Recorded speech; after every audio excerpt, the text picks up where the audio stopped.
Das 15. Weltkindertheaterfest in Lingen 2018. Los geht's!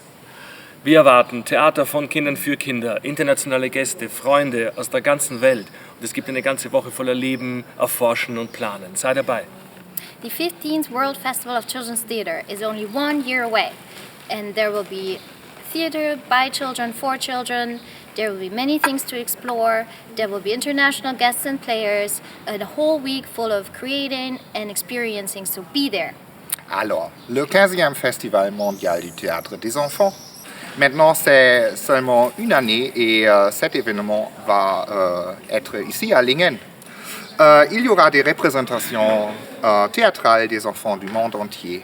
Il y aura des participants et des visiteurs du monde entier. Et il y aura une semaine d'explorer, de faire des expériences et d'être créatif.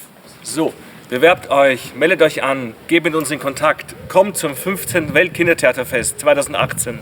So come, be a part of it. Register today, apply now, get in touch with us. Alors, participez au festival, posez votre candidature. Nous sommes déjà très curieux de faire votre connaissance. Save the date!